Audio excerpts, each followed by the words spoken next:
All right, so we've arrived in the village of Barovia. So one thing to note here is that I finished a journey as part of my vow to come to the aid of the village of Barovia. That was the vow that I swore back in the tavern when the Vistani first showed up and gave me the first letter. So I'm going to come to the aid of the village of Barovia. That's all I have to do. Come to the aid. Figure out what's going on. Come and help them. I have now done that. Literally done that. So that's a step on my vow to come to their aid. So I'm gonna mark progress on that particular vow. Since this is a dangerous quest, and again the progression goes something like troublesome, dangerous, formidable, extreme, and then epic. Okay, I am marking this one as dangerous, which means that every progress move that I make successfully marks off 2 boxes on this 10-box chart that I've got. So now the village. Let's get to that. Tall shapes loom out of the dense fog that surrounds everything, even in mid-afternoon. You can see it right here. See? Fog. The muddy ground underfoot gives way to slick, wet cobblestones. Tall shapes become recognizable as the dwellings of the village of Barovia. The windows of each house stare out from pools of black nothingness. No sound cuts the silence except just at the edge of hearing, a single voice raised in mournful sobbing from a fair distance inside the town. And a few miles away, Brigida can see the silhouette of a castle way up on a peak overlooking the valley. Right there. That doesn't look creepy at all. That's not remotely ominous. We'll let this, I'll tell you what, we're going to have this one loom in the background for me, just so it's constantly looming there, and then we'll go back to the village. Lovely. Beautiful. All right. So I decide as I'm coming in that initially I'm going to follow the sound of the sobbing as much as I'm able into the village. Let's get a map up. We got an RPG. Let's get a map going here. See what we got. All right, Village of Barovia. So what you see here, I'm coming in at the red arrow, and I've marked out my path on this particular map, the route that I'm actually going to take down through the village. So basically, I'm just following the sobbing as far in as I can get, and from there, once I get to a crossroads, I'm following the noise. So I enter the town from the east, the red arrow, and follow the street toward the sobbing sound. So I kind of go by a bunch of private homes and the main square in the center of town. What I can immediately make out is that many of the houses have no glass in the windows. And I'm getting this from the module itself. I add a few details here and there, but generally speaking, I'm just picking up stuff out of the module. So no glass in the windows, they're broken out, and people have nailed boards over them. You can kind of make out on the screen, the building marked E1 right at the center of town is Bidrath's Mercantile. That's a general store. And E2, as near as I can tell from where I'm at, is Blood on the Vine, which is a tavern or an inn, maybe both. They have signs, so I can tell that that's what they are. The Mercantile is well lit inside, lights shining out into the foggy street. The same is true of the tavern. There is 0 foot traffic on the streets. Many of the houses look abandoned or deserted, and those that don't look abandoned or deserted are closed up tight. The sobbing is coming from down the street as I get to the main square. If I take a left, the sobbing is coming from that street. The building marked E3, which is a 2-story townhouse. It's pretty nice, but it's been boarded up and barricaded from the inside like many of the others. So I go and knock on the door. The knocking doesn't get any response from inside the house, and the sobbing continues. And Brigitte is about to try something else when a small voice from behind me says, "That's Mad Mary's house." And there's a little kid standing in the middle of the street about 20 feet away from the front step where I'm standing. And Brig kind of frowns and says, "Who?" All right, so let's look back at this thing again. Gather information. When you search an area, ask questions, conduct an investigation, or follow a track, roll wits. If you act within the community or ask questions of a person with whom you share a bond, add +1. All right, let's see what I get. That's fine. That's fine. All right, according to the move, on a miss, your investigation unearths a dire threat or reveals an unwelcome truth that undermines your quest. Pay the price. Awesome. Mad Mary, that's her house. He points at the house. She had a girl named Gertruda, and she never let her leave the house. Gertruda snuck out, and she hasn't come back. The sobbing is the same volume, probably, but somehow it seems to get louder. Yeah. So pay the price, the move for pay the price. When you suffer the outcome of a move, choose one. Make the obvious negative outcome happen. Envision 2 negative outcomes and rate one as likely. Ask the oracle a yes/no on the yes/no table. On a yes, make that outcome happen. Otherwise, make something else happen. Or roll on the following table. If you have difficulty interpreting the result to fit the current situation, just roll again. Okay, so I roll, and I'm not gonna take this a tiny little image I'm not gonna put it up here, but I roll a 42, which means a new danger or foe is revealed. Okay, great. So more complications. Okay. Do you know where she is? Brigida answers. The girl? The kid just looks at her, expressionless for a little while, and then he turns and points. He turns and points to that. Crap. Okay. My da sent me to tell you to come to the tavern, to invite you. And Brig nods, somewhat numbly, and then follows the child back along the street toward the center of town, wondering what she's got herself pulled into. So, I'm heading back up the street from the home of Mad Mary to the tavern. The GM is droning on about atmospheric stuff or, whatever, GM stuff. They do that. Now, somewhere in here, if you're me, or most of the players that I've played with ever since I was 10, you've totally tuned out the GM because you're turning over what you've learned so far. Or you're checking Pinterest for pictures of hot vampires. So, let's do that. Let's the pondering thing, not the Pinterest thing. What do we do now? Let's go back to the village. Let's go back. So we got vampires. Okay. 2 letters. Contradictory. So only one of them can be entirely true, assuming either one of them is even true. One of them says Irina, whoever Irina is afflicted by vague evil. TM. And the one true love of the burgomaster. So afflicted by vague evil and the love of the burgomaster. The other one says she's got an unholy wound. And the burgomaster is her stepfather. No, adopted daughter. Right. So, obvious facts. These are obvious facts that can be easily checked. The burgomaster's like the mayor, so everyone's going to know, is that his daughter? I mean, pretty much anybody should be know. Footnote, we got Mira on the road that we had to kill with the axe. Irina, Mad Mary, and her daughter Gracie, or Gertruda, whatever. All women, all girls... all victimized. I'm beginning to sense a vile little pattern. Okay. So, I head up by the tavern, lay a coin down for a drink, and I say, Irina Koliana. Who is she to the burgomaster of this town? Now, I rate it likely, that a fact as simple as this will be shared simply for the asking without me needing to coax it out of anyone. I check the oracle, which agrees with me, which is awesome. Great. The bartender nods to the boy who brought me in, pours the ale, but says nothing as I ask about Irina Koliana or the burgomaster. He just nods with his chin in the direction of a quiet man sitting by the fireplace. There. Okay, it's likely, but Barovia is a place of caution and paranoia. So, fine, I head over to this guy. All right. The young man looks up, but says nothing as I approach. The locals seem quite tight-lipped, but he does react when I sit down and quietly ask him about Irina. Irina is my sister.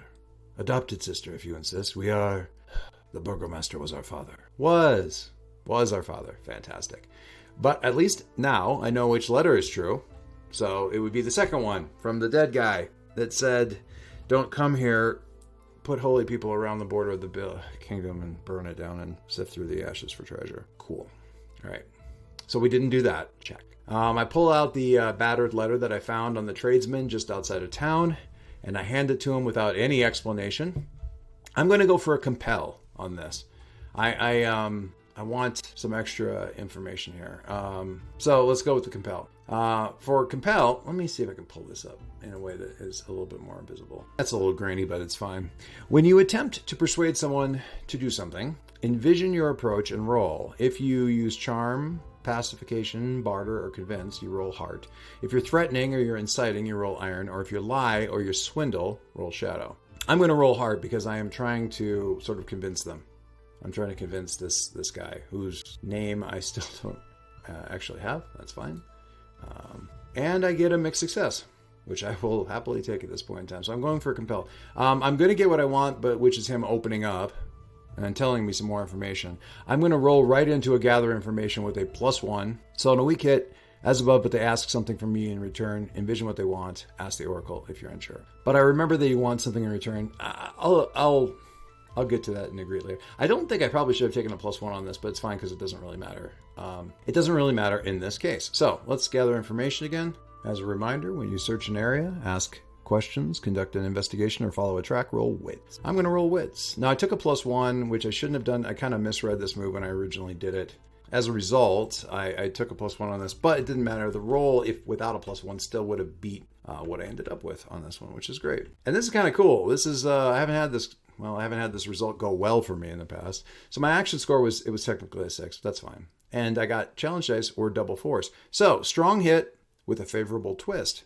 I thought I knew what he was going to ask from me, but now I think I'm going to twist his request into an opportunity for me. So he's going to make a request, but it's going to be the kind of request that I'm happy to grant.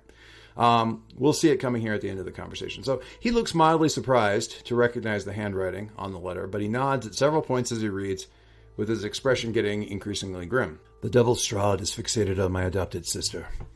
He's been trying to take her away for nearly half a year, ever since he first saw her with his own damned eyes. I just shake my head and make him explain more. Strahd? The Baron of these lands, or he once was. He ruled from his castle for over 400 years, and as the last of his bloodline, though he is hardly alone up there. He takes a drink of his ale. He's all but waged war on us these last 6 months, as bad as it ever was before when he neglected us. Now, we had some protection, my father believed, thanks to a holy heirloom that's been handed down to each burgomaster for centuries, but 2 weeks ago it was stolen. Since then, it's all we can do to keep our homes barricaded against assault and simply pray. No offense, lady, but I can't speak for anyone else in town. But I, at least, was praying for more than one far warden. And I nod to that. I'd have asked for a company, at least. I reach over the table, extending my hand. Brigitte. He looks a bit surprised, but he smiles a bit and shakes the hand. Ismark Koliana. I move to sit back, but he holds on to my hand. His grip is strong. His eyes are steady on mine. Take me with you. Whatever you decide to do, if you're here to help us, take me with you. I want to help. He's strong. Strong-willed, and I like the smile. It's a smile that says he might be able to hold himself together when things get a little dark. Can you follow orders? He smirks. Will you ask nicely? I kind of roll my eyes, but my grip tightens a bit. If I have to ask nicely, it's not really an order. He tips his head in agreement. Fair enough. And yes, absolutely, Far Warden. All right, so I'm going to go for this. This is a big one. This is a special one. This is what I've got. When you spend significant time with a person or community, stand together to face hardships, or make sacrifices for their cause, you can attempt to create a bond. When you do this, roll plus heart. If you make this move after you successfully fulfill your vow to their benefit, you may re-roll any dice, which is super and awesome, and I'm not patient enough to do it. I want to forge the bond now. It would be great if I could re-roll any dice on Forge a Bond. I don't think I've ever done that. I don't think I've ever been patient enough. I always want to forge the bond before I'm going to have to try that at some point in time. Anyway, so I don't technically meet the criteria here, but I like Ismark. I got a strong hit with a twist, so damn it, there it is. He asked to come along, and I'm going to try and form a bond with him. See what we get. I cannot catch a break on these dice. And I could have used the momentum from this, too. On a strong hit, I get to mark a tick on the progress box, my bond progress track, and I get to choose either a bonus to spirit or the extra momentum. On a weak hit, they ask something more from you first. Envision whatever that is, then do it, or you swear an iron vow, and mark the bond. Now, the thing is, I do get to mark the bond. I just have to do whatever it is they ask. The bond is technically there. I just have to do the thing or swear an iron vow.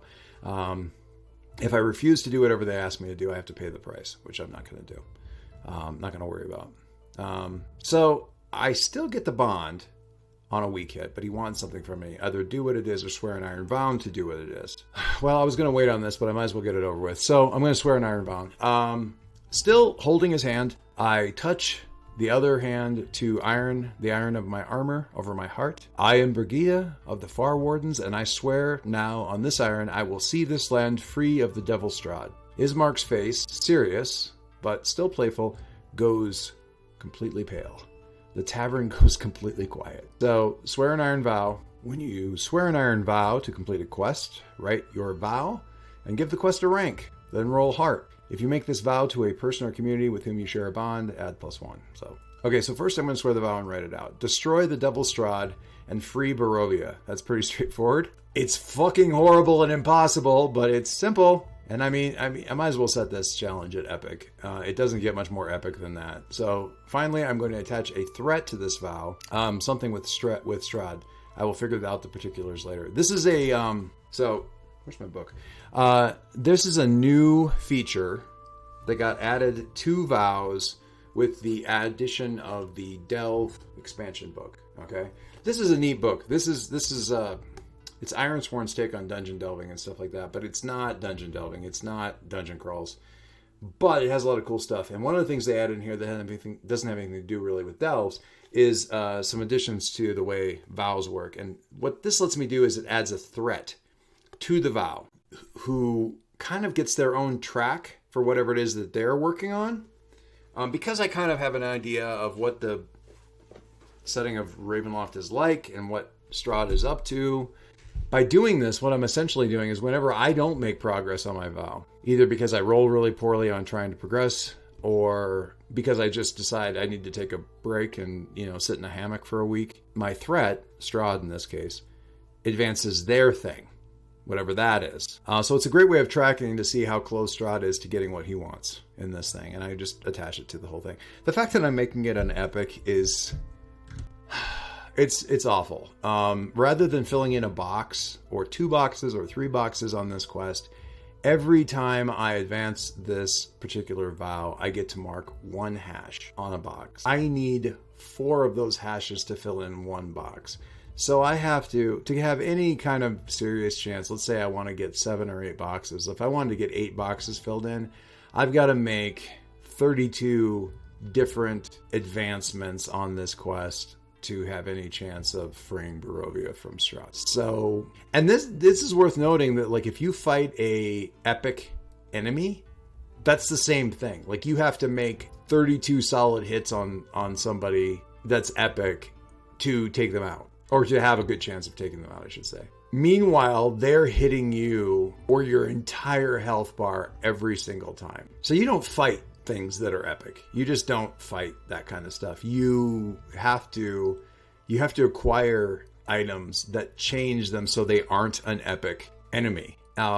We can't really do that with the quest line, but we can do that with enemies. So you get you find a holy item that is the one thing that's been prophesied to kill them, and you fight them on blessed territory that weakens them, and if it's the Witch King, you pull out the I am no man thing.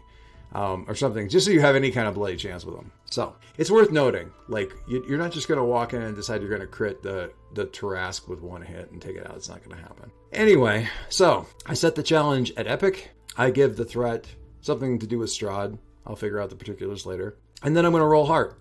I'm making a vow to a person with whom I share a bond. In theory, I might be getting this slightly out of order, but I'm gonna take the bond and swear the thing. So I'm going to take a +1 on this vow. Rolling. So. There we go. And I can't ask for much more than a 10. I mean, I got a 10. Challenge dice are 7 to 4, so I got a strong hit. I literally cannot get better. Well, I could get a better roll than that if I got matching dice on the ones I beat, but I'll take it. That's +2 momentum for me.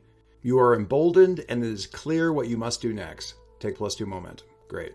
I release Ismark's hand and sit back, but turn at a low, choked sound from the barkeep. His boy is staring, but the man has tears. Actual tears in his eyes. Bless you, Farwarden, says the barkeep. Bless you. The Vistani, who are sitting at another table, there's a couple at another table, seem less impressed. But one of their clan brought me the false letter in the first place, so I'm not exactly happy with them either. Okay? I'm going to mark a milestone on my vow to come to the aid of the village, since everyone just heard me just now and knows what I am and who I am. That brings my progress to 4, and simply for the sake of cleaning up my sheet a little bit, I am going to risk it and try to fulfill that vow. Now, this is stupid. I should not do this. My odds are bad, but I have come to the aid of the village. I'm here. I've made this big vow that I'm going to do something ridiculous, and let's just see what it goes. So what this means is when I try to complete a vow, I basically just roll my challenge dice. I just roll my d10s, and I pretend that the amount of progress that I have on my progress bar is the number that I rolled in challenge to those challenge dice, in opposition to those challenge dice. So I've got 4 boxes filled. So basically I rolled a 4, and I'm rolling 2 10-sided dice against that. This is not good odds. I think when you get up to around a 6, you can usually risk it and have a decent chance of at least beating one of the dice. But with a 4, my odds are they're not great. Oh, thank God. All right. So I complete the quest with a weak hit, which, since it's dangerous, a dangerous vow usually gives me 2 XP. Since I got a weak hit, it gives me 1 XP. If I get a weak hit on a troublesome vow, that's particularly annoying because it's only worth 1 XP, which means you get nothing. You get nothing if you finish it with a weak hit.